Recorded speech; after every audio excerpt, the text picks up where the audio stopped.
Hello friend, आज हम लोग बात करने वाले हैं इकोनॉमिक्स किसे कहते हैं, इकोनॉमिक्स का प्रिंसिपल क्या है। ठीक है, इकोनॉमिक्स का what is the 10 principle of economics.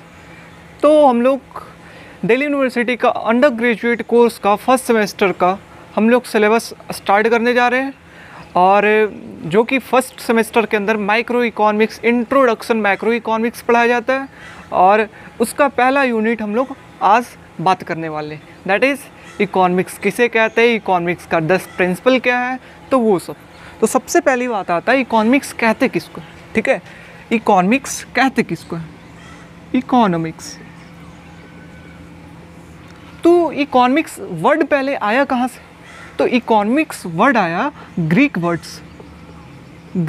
से आया इकोनॉमिक्स, और ग्रीक वर्ड में इसे क्या कहा जाता है, ओकिनोमॉस इसे कहा जाता है ग्रीक वर्ड में। और इसका मतलब क्या होता है, हु मैनेज देयर हाउसहोल्ड। मतलब जैसे आप घर के अपने काम कितना कहाँ क्या करना है, किसको क्या करना है, किसको कपड़े धोना है, कब टीवी देखना है, कौन कमाएगा, कौन खाना बनाएगा। ठीक है, जैसे हमारा घर में हाउसहोल्ड में मैनेज करना होता है ये सब एक्टिविटीज़ को, वैसे ही इकोनॉमिक्स में मैनेज करना होता है। इकोनॉमी में कौन काम करेगा, कितना काम करेगा, समझ रहे हो, कितना काम करेगा, कितना गरीबी होना चाहिए, कितना पैसा होना चाहिए, कितना लोगों के पास इनकम होना चाहिए, कितना टीवी होना चाहिए, कितना टीवी देखना चाहिए, समझ रहे हो, सरकार की क्या रिस्पॉन्सिबिलिटी है।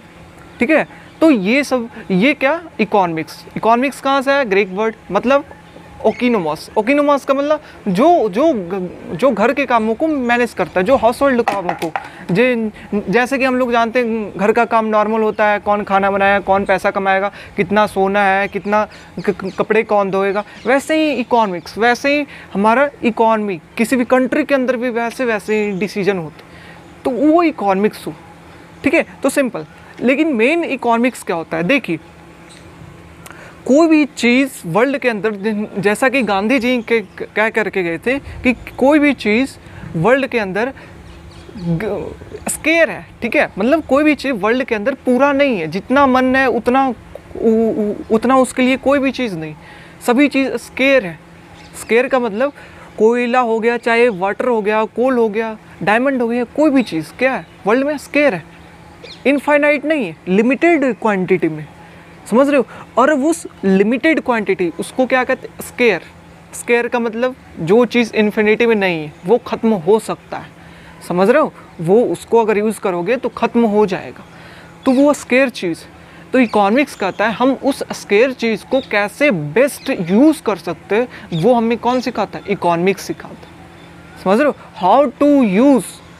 ठीक है, दोज स्केयर रिसोर्सेस, समझ रहे हो, कैसे हम उस स्केयर रिसोर्सेस को बेस्ट तरीके से यूज़ कर सकते हैं, that's is called as economics, समझ रहे हो, the study of how to use scarce resources well, समझ रहे हो। तो इसको हम लोग क्या कहते हैं, इसको हम लोग कहते हैं इकोनॉमिक्स। ठीक है, स्टडी करना स्केयर रिसोर्सेस को अच्छे तरीके से कैसे यूज़ कर सके वो चीज़। अब हमारा ये हो पता चल गया कि इकोनॉमिक्स क्या होता है। अब इसके अंदर 10 प्रिंसिपल होते हैं, 10 प्रिंसिपल ऑफ इकोनॉमिक्स। मतलब इकोनॉमिक्स जानने से पहले थोड़ी इसके प्रिंसिपल जानना होगा, इकोनॉमी से थोड़ी रूबरू होना पड़ेगा आप लोगों को। ठीक है, कि इकोनॉमिक्स से समझना होगा कि इकोनॉमिक्स होता क्या है। ठीक है, सिंपल लैंग्वेज। तो इसके 10 प्रिंसिपल। ठीक है, तो इसका जो पहला प्रिंसिपल है वो प्रिंसिपल कहता है कि पीपल फेसेस ट्रेड ऑफ, क्या, पीपल फेसेस ट्रेड ऑफ। ठीक है, मतलब लोग जो है वो क्या ट्रेड ऑफ फेस करते हैं। देखो ये ट्रेड ऑफ शब्द बहुत ही तगड़ा है। ट्रेड ऑफ का मतलब होता क्या है ये समझना। तुम देखो, अगर तुम स्टूडेंट हो तो तुम पढ़ाई करना चाहते हो या फिर क्रिकेट खेलना चाहते हो या फिर जॉब करना चाहते हो, तो तुम ट्रेड ऑफ फेस करते हो। तुम्हारे सामने 2 डिसीजन है कि पढ़ाई करना या फिर जॉब करना, तो ये दोनों में तुम ट्रेड ऑफ कर रहे हो कि अगर तुम पढ़ाई करोगे तो जॉब नहीं करोगे, और अगर जॉब करोगे तो पढ़ाई नहीं करोगे। So there is a trade off between what, पढ़ाई, studying and what, getting job. Yes और no? So there is a trade off. वैसे इकॉनमी में हर चीज़ के बीच में ट्रेड ऑफ होता है। कंपनी आउटपुट प्रोड्यूस करेगी कि पैसे बचा करके रखेगी, कंपनी वर्कर को देगी जॉब या नहीं देगी, समझ रहे हो कि नहीं, या ज़्यादा मशीन खरीदेगी। So there is always a trade off in the economy. So people faces trade off. जैसे कि तुमको पढ़ना है या टीवी देखना है, so there is a trade off. अगर पढ़ोगे तो टीवी नहीं देखोगे, अगर सोओगे तो पढ़ोगे नहीं। सो दैट्स, समझ रहे हो ट्रेड ऑफ किसे कहते हैं? तो ये इकॉनमी में सभी चीज़ जो है वो ट्रेड ऑफ फेस करते हैं। सपोज़ तुम अगर कॉलेज जा रहे हो तो तुम कॉलेज जाना चाहते हो या फिर तुम कहीं जॉब करना चाहते हो। तो अगर तुम कॉलेज जाओगे तो जॉब नहीं करोगे, अगर तुम जॉब करोगे तो कॉलेज नहीं जाओगे। So you faces trade off between what, going to college and what, getting job. Yes और नो? सो फर्स्ट प्रिंसिपल ये है कि पीपल जो है इकॉनमी के अंदर ट्रेड ऑफ फेस करते हैं। जैसे अगर तुम्हारा 10,000 रुपये है तो 10,000 रुपये में तुम फ़ोन लोगे या 10,000 रुपये में तुम कुछ और लोगे, तुम किताबें लोगे। So there is a trade off in everything in the economics. समझ रहे हो? तो ये चीज़ पहला प्रिंसिपल। तो सेकेंड प्रिंसिपल है कि ट्रेड ऑफ हो गया कि हमको कॉलेज जाना चाहिए, या तो हम कॉलेज जा सकते हैं या तो हम जॉब जा सकते हैं। अब बताइए कि कॉलेज जाना अच्छा होगा कि जॉब करना अच्छा होगा? तो वो किस चीज़ के ऊपर निर्भर करता है? Opportunity cost. Opportunity cost. तुम कॉलेज जाना चाहते हो या फिर जॉब करना चाहते हो, वो डिपेंड करेगा अपॉर्चुनिटी कॉस्ट पे। अपॉर्चुनिटी कॉस्ट कहते किसको? To get something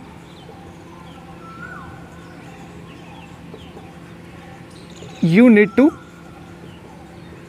give up something।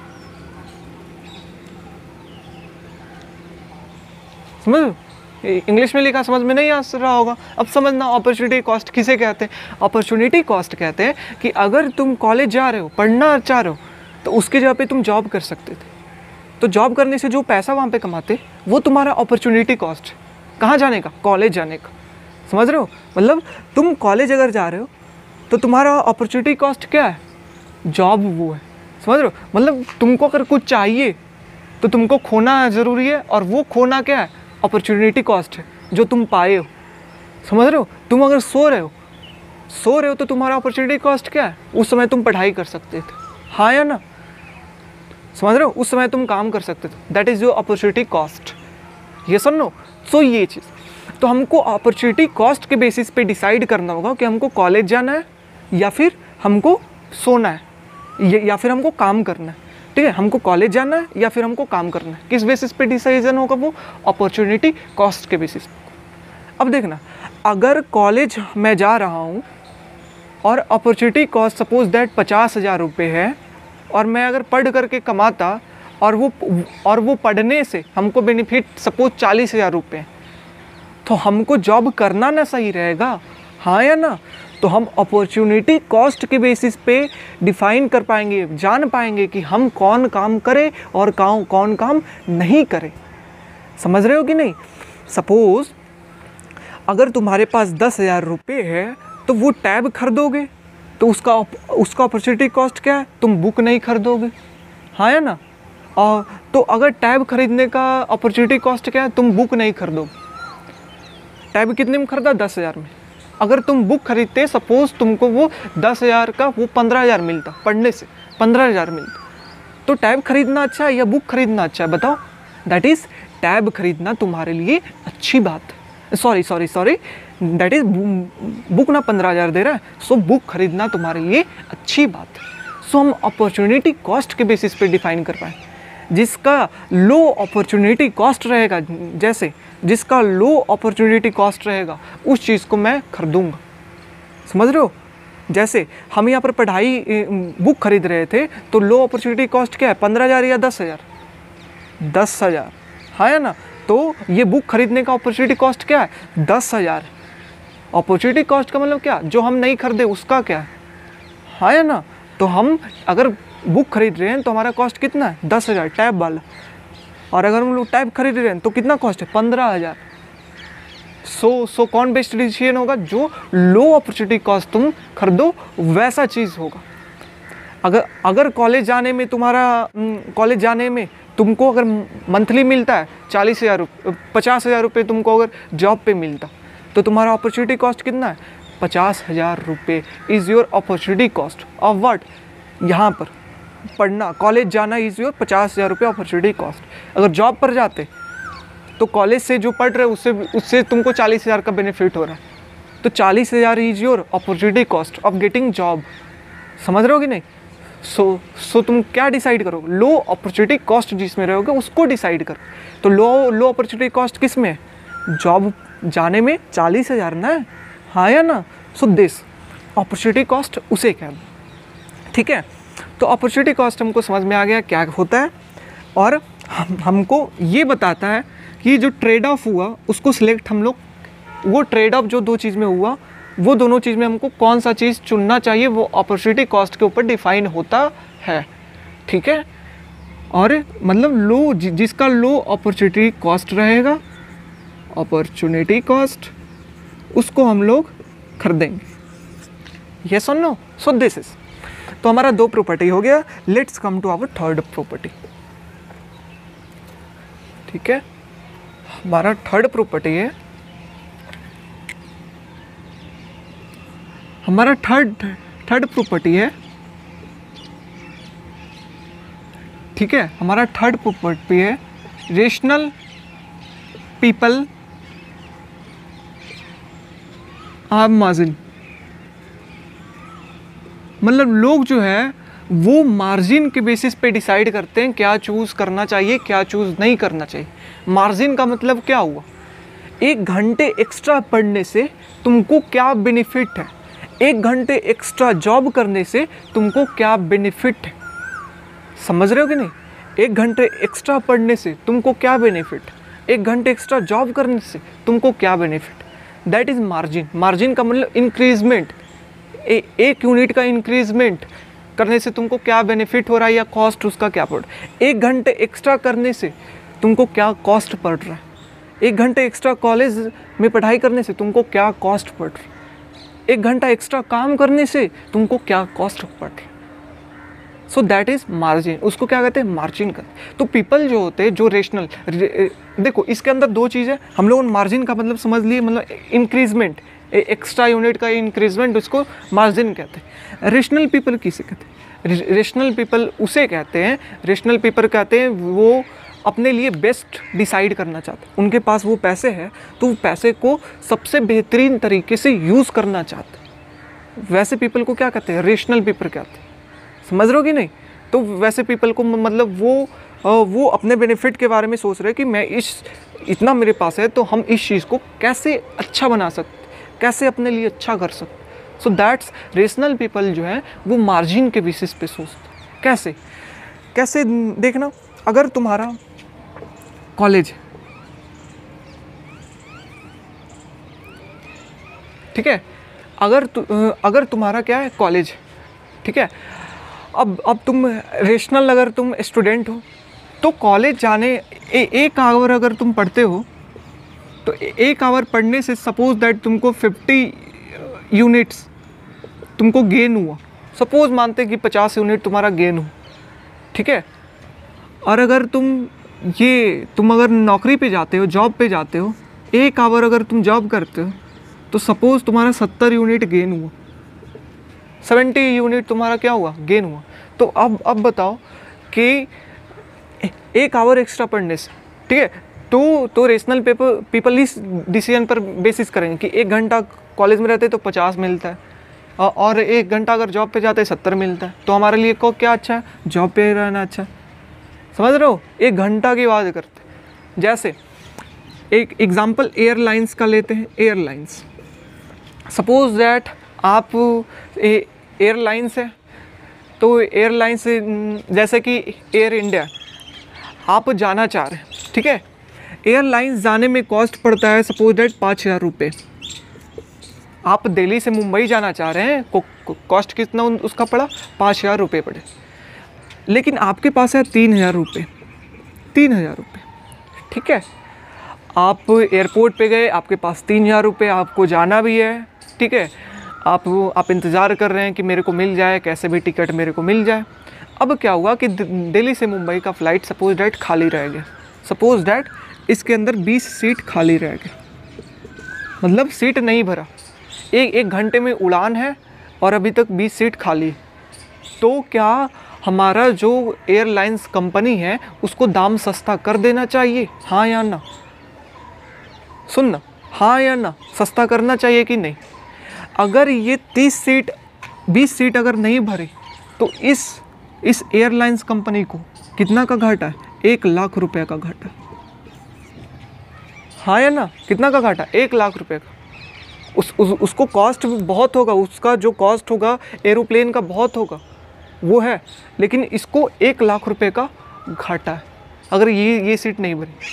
अगर यही ये 500 रुपये का 300 रुपये में वो टिकट बेच दे लास्ट में 300 रुपये में, तो उसको कितना 90,000 तो आ जाएगी, हाँ या ना? 90,000 तो आ जाएगी। अगर ये 20 सीट नहीं भरती तो 1,00,000 तो जाता ही जाता, हाँ या ना? और अगर 30 सीट भर गई कम दाम में तो 90,000 तो हमारा आ गया ना।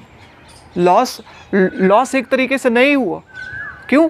क्योंकि हमारा जो कॉस्ट है, ये सीट का जो मार्जिनल कॉस्ट है, मार्जिनल कॉस्ट का मतलब एक आदमी आने का क्या कॉस्ट, वो कॉस्ट क्या है? जो उसको पेप्सी, कोल्ड ड्रिंक, जो वो सीट पर बैठा, वो कॉस्ट है, मतलब बहुत ही कम कॉस्ट है एक एडिशनल यूनिट की।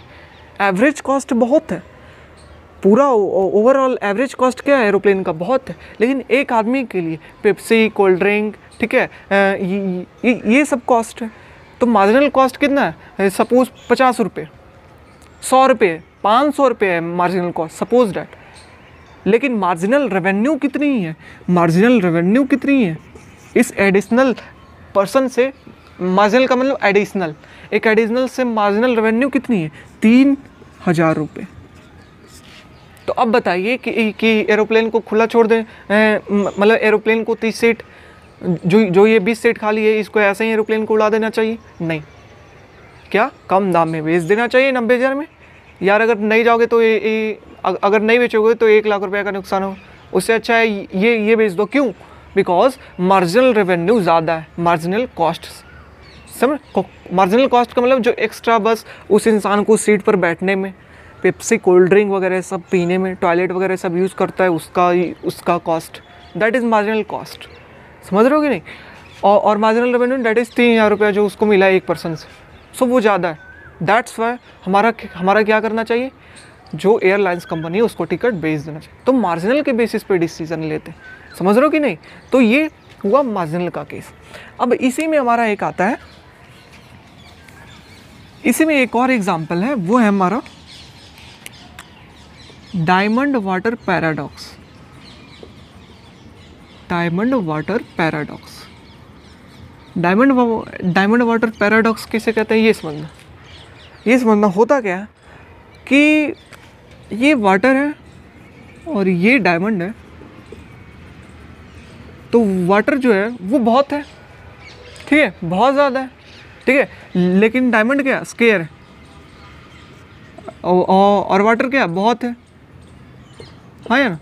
अब बताओ, वाटर की कॉस्ट ज़्यादा होती है कि डायमंड की? डायमंड की बहुत ज़्यादा कॉस्ट होती है, और वाटर की क्या होती है? कॉस्ट क्या होती है? कम होती है। क्यों? पानी हमारे ज़िंदगी के लिए सबसे महत्वपूर्ण चीज़ है, उसका कॉस्ट कम होता है, लेकिन जो डायमंड है, जो हमारा हीरा है, उसका कॉस्ट, वो हमारे ज़िंदगी के लिए उतना इम्पॉर्टेंट नहीं है, फिर भी उसका कॉस्ट बहुत ज़्यादा होता है। क्यों? बताओ। That is diamond water paradox. इसमें क्या होता है कि लोग जो होते हैं वो किस बेसिस पे डिसीजन लेते हैं रेशनल पेपर? मार्जिन के बेसिस। मार्जिन का मतलब एडिशनल यूनिट, मतलब अगर 1 यूनिट वाटर का एडिशनल लेते हैं, 1 यूनिट अगर एडिशनल अगर वाटर का लेते हैं जो इससे बेनिफिट मिलेगा, और अगर 1 यूनिट डायमंड का एडिशनल यूनिट लेते हैं, 1 यूनिट, तो बताओ कौन ज़्यादा है? 1 यूनिट आप डायमंड का लेना पसंद करेंगे एडिशनल, या 1 यूनिट वाटर का, 1 लीटर पानी या 1 ग्राम का हीरा, क्या 1 ग्राम का हीरा लेना पसंद करें? दैट इज मार्जिनल, मतलब मार्जिनल, जो मार्जिनल बेनिफिट है डायमंड का वो ज़्यादा है किससे? मार्जिनल बेनिफिट वाटर से। दैट्स वाई डायमंड का कॉस्ट क्या होता है? हाई होता है then what? Water. So that is diamond water paradox. इसमें क्या है, वाटर हमारे ज़िंदगी के लिए इंपॉर्टेंट है फिर भी उसका कॉस्ट कम होता है, डायमंड हमारे ज़िंदगी के लिए इंपॉर्टेंट नहीं है फिर भी उसका कॉस्ट ज़्यादा होता है। वाई? बिकॉज लोग रेशनल पेपर जो है वो मार्जिनल बेसिस पे सोचते हैं, समझ रहे हो कि नहीं? डायमंड का अगर एक एडिशनल यूनिट लेते हैं, मार्जिनल यूनिट लेते हैं तो वो ज़्यादा बेनिफिट देगा देन व्हाट? 1 यूनिट वाटर का। Getting my point? So this is our third property. Rational people think about at margin के ऊपर वो थिंक करते हैं, ठीक है, उनकी सोच। अब हमारा फोर्थ प्रॉपर्टी आता है। फोर्थ प्रॉपर्टी आता है कि क्या आता है? पीपल रिस्पॉन्स टू इंसेंटिव, मतलब लोग जो है वो इंसेंटिव होने पे वो रिस्पॉन्स करते हैं, इंसेंटिव देने पे रिस्पॉन्स करते हैं। इंसेंटिव का मतलब क्या हुआ? सरकार, सपोज ये गैस है, सपोज दैट ये पेट्रोल,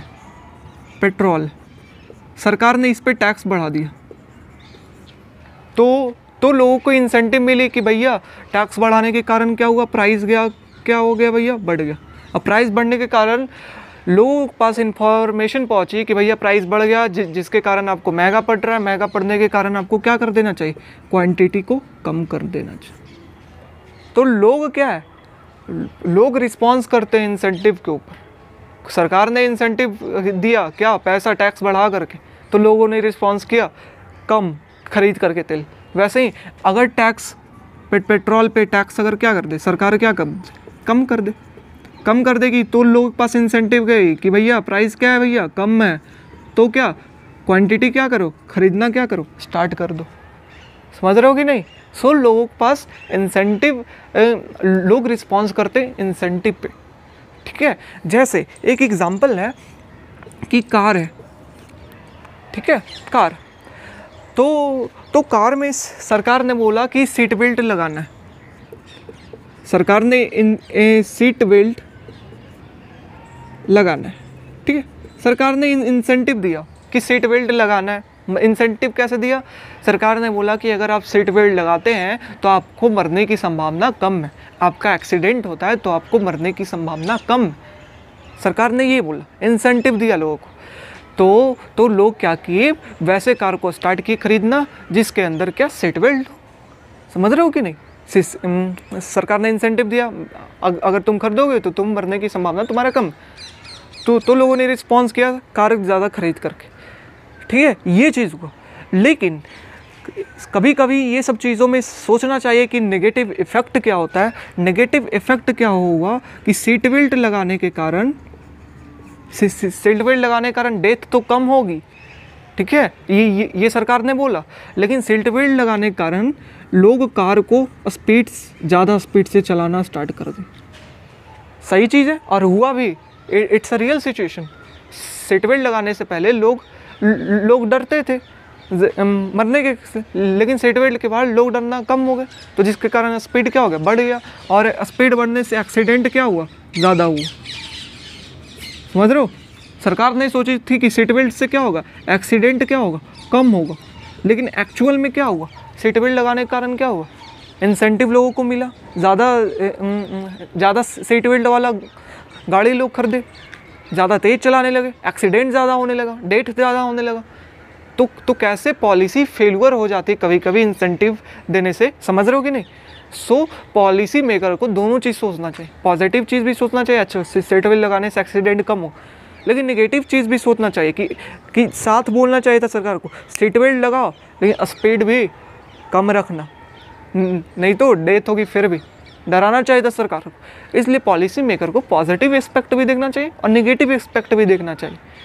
समझ रहे हो? तो ये सीट बेल्ट का स्टोरी से हमारा समझ में आता है। तो पीपल रिस्पॉन्स क्या कि पीपल कैसे रिस्पॉन्स करते हैं? इंसेंटिव की तरह, ठीक है।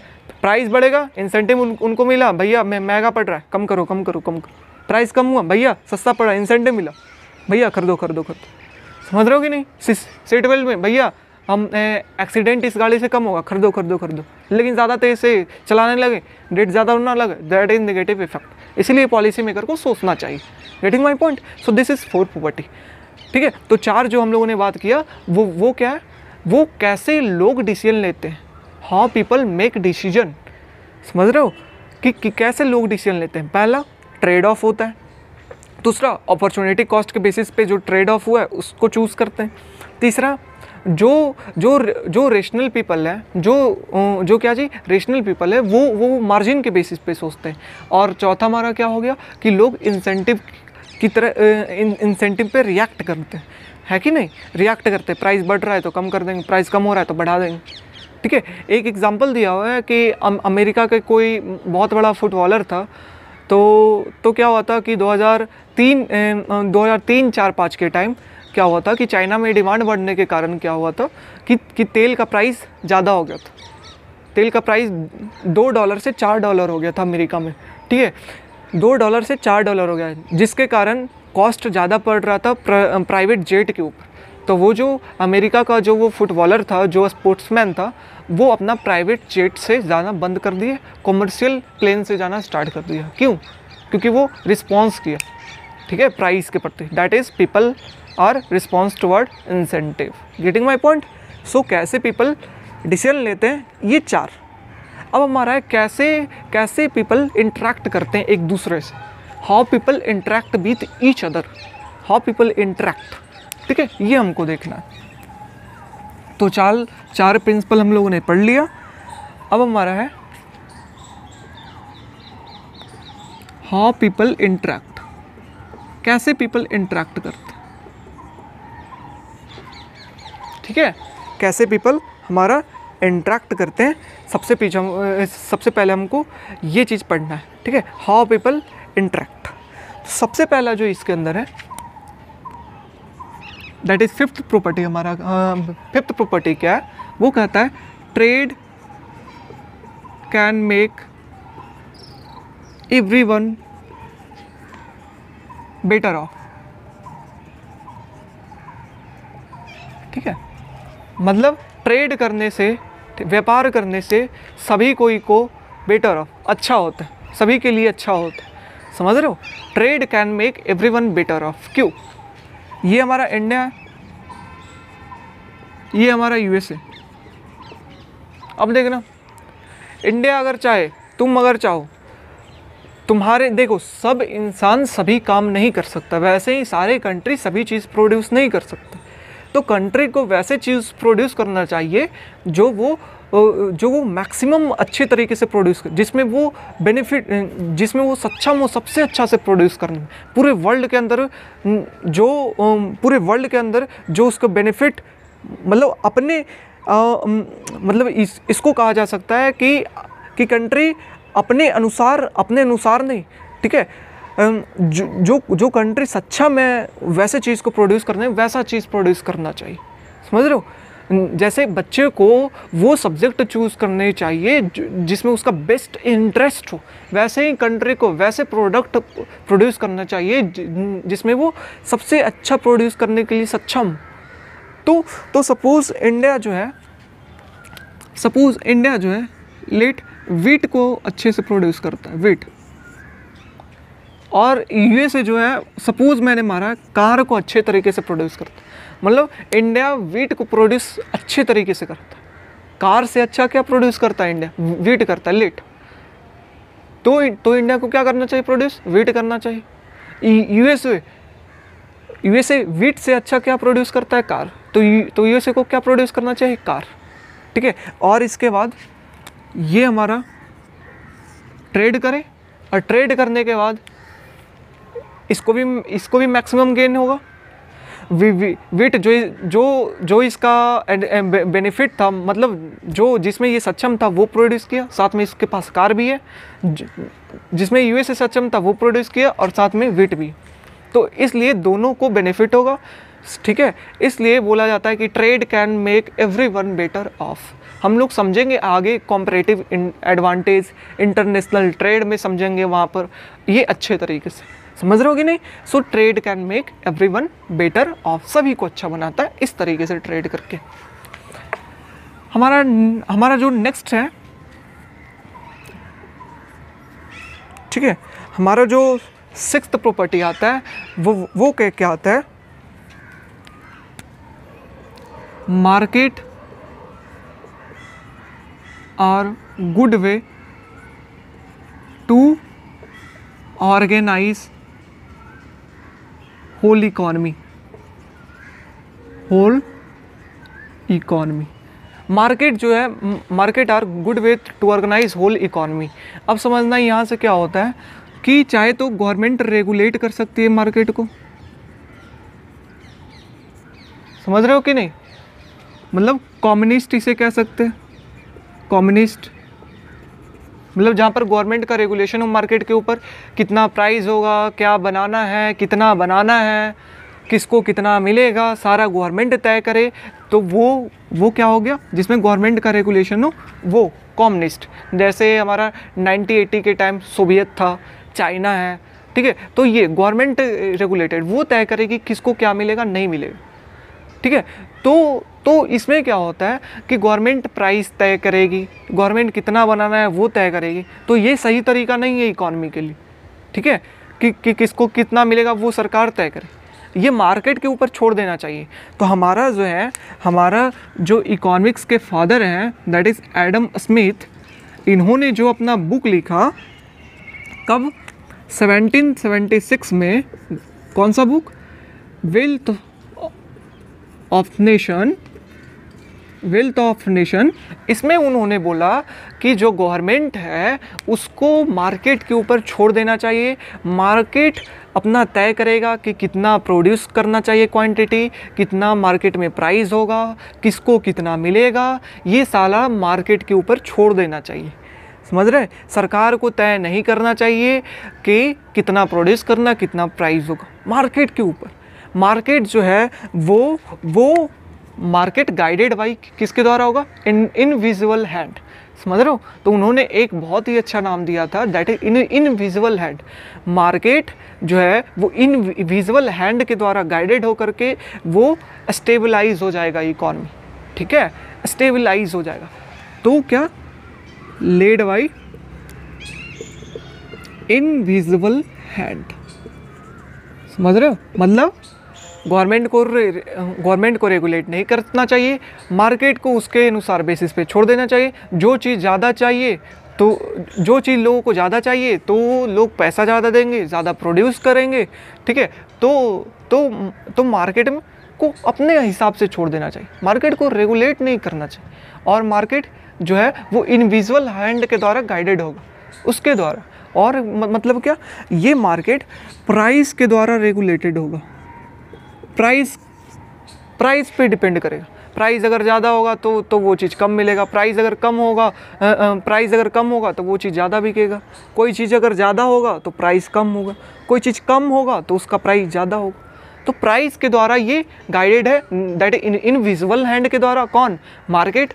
और वो अपने आप स्टेबलाइज हो जाता है, स्टेबलाइज करने की कोई ज़रूरत नहीं है मार्केट को, समझ रहे हो। मतलब गवर्नमेंट रेगुलेशन सही नहीं है, मार्केट को उसके अनुसार से छोड़ देना चाहिए, ठीक है। वो अपना प्राइस कितना क्वांटिटी होगा, इक्विलिब्रियम क्वांटिटी, इक्विलिब्रियम प्राइस खुद वो तय करेगा। एंड दैट इज़ सबसे बेस्ट, ये आया इकोनॉमिक्स के अंदर सबसे बेस्ट पार्ट, सबसे best theory, that is invisible hand के द्वारा गाइडेड, समझ रहे हो। पहली बार Adam Smith wealth of nation में इन्होंने जिक्र किया, ठीक है। तो हमारा ये 6th प्रॉपर्टी हो गया। नेक्स्ट प्रॉपर्टी हमारा क्या है, नेक्स्ट प्रॉपर्टी है गवर्नमेंट समटाइम हेल्प मार्केट। मतलब सरकार भी है, सरकार की भी कुछ रिस्पॉन्सिबिलिटी है मार्केट में। क्या रिस्पॉन्सिबिलिटी है ये समझना। मार्केट को ऐसे ही छोड़ दिया, मार्केट को ऐसे ही छोड़ दिया। अब सपोज डैट तुम किसान हो, तुमने गेहूं की फसल उगाई और तुमको अगर डर है कि वो गेहूं की फसल चोरी हो जाएगी, तो तुम क्यों उगाओगे नहीं। तुम अगर कोई फिल्म बनाने वाले हो, तुमको अगर डर है कि वो फिल्म निकलने से पहले ही चोरी हो जाओगे, तुम क्यों फिल्म निकालोगे नहीं। तो सरकार को कुछ नियम, रेगुलेशन ये सब लाना चाहिए, है ना, वो सब मेंटेन करके रखना होगा मार्केट में। सरकार का ये काम है। सरकार का ये काम नहीं है कि वो तय करे कि कितना बनाए कितना नहीं बनाए।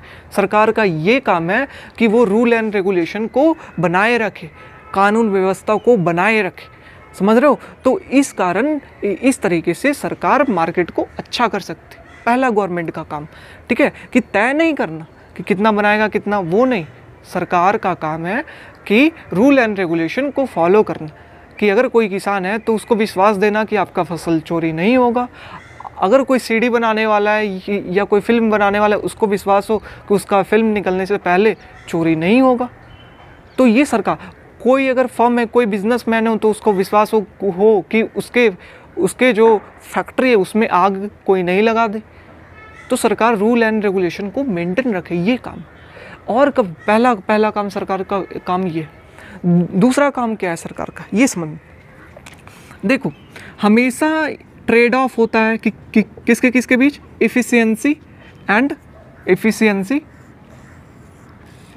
ठीक है, और दूसरा हमारा क्या, इक्वालिटी।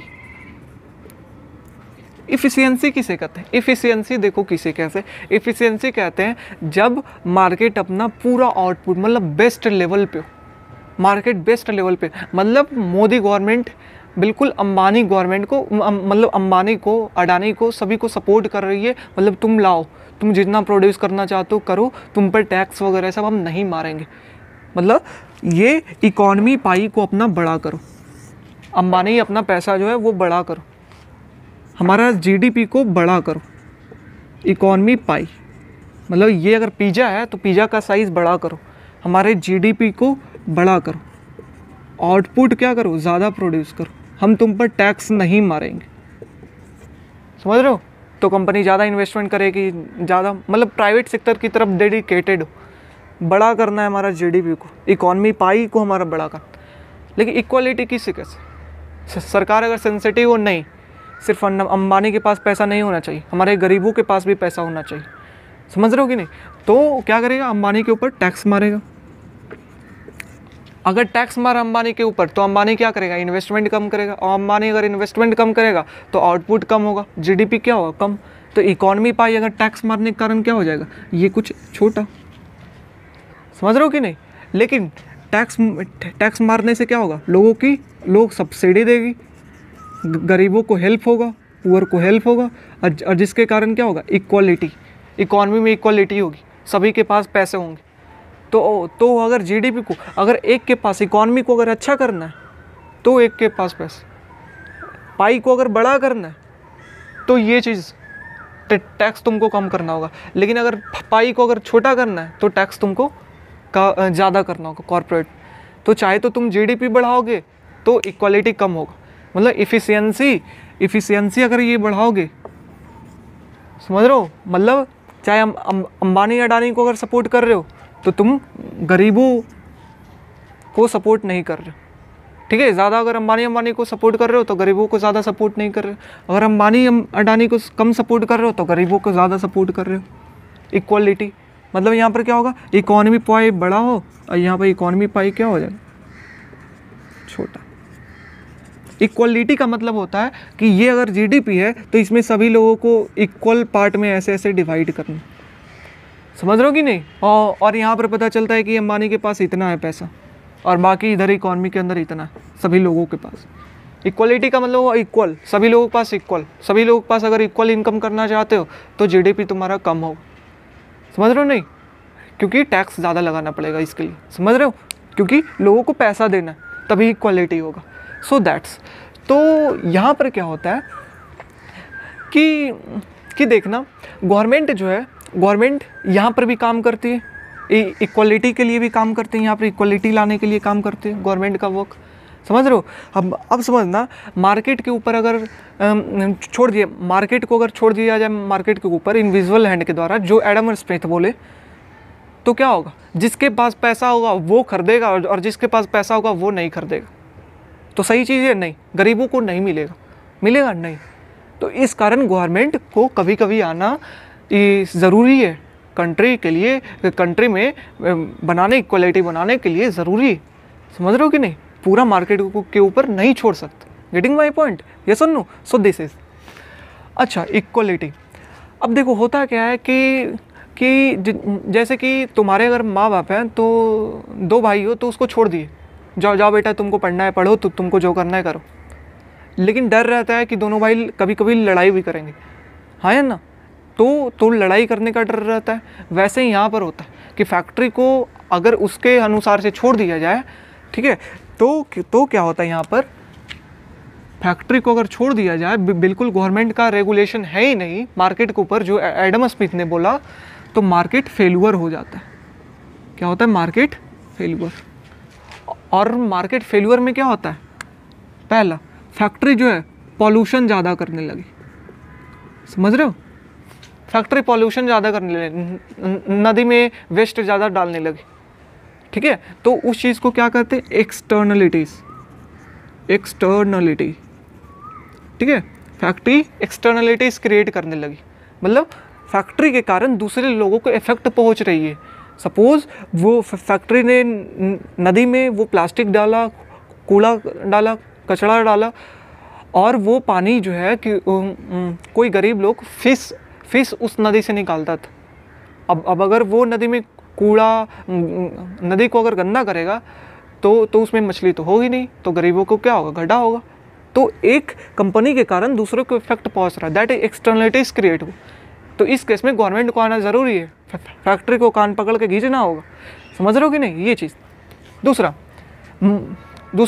दूसरा टाइप क्या है हमारा? Market failure.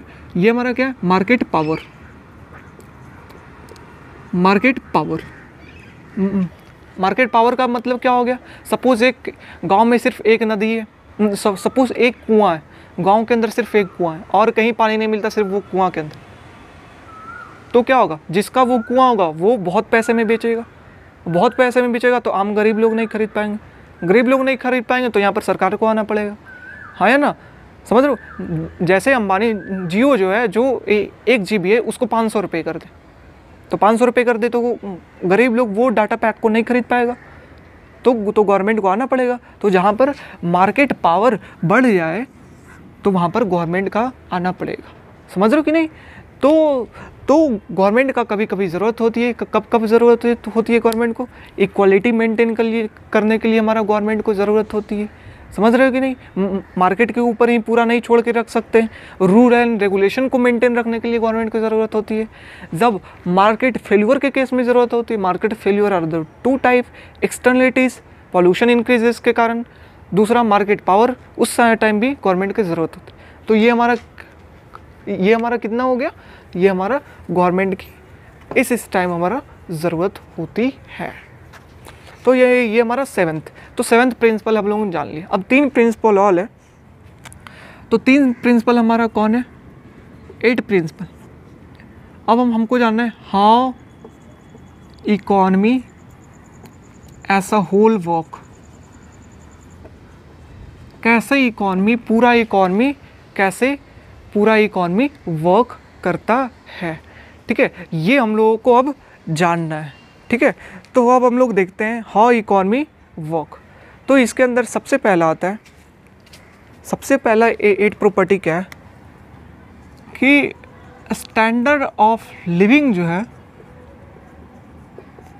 वो किसके ऊपर डिपेंड करता है कि कंट्री कितना प्रोड्यूस कर रही है गुड्स एंड सर्विसेज।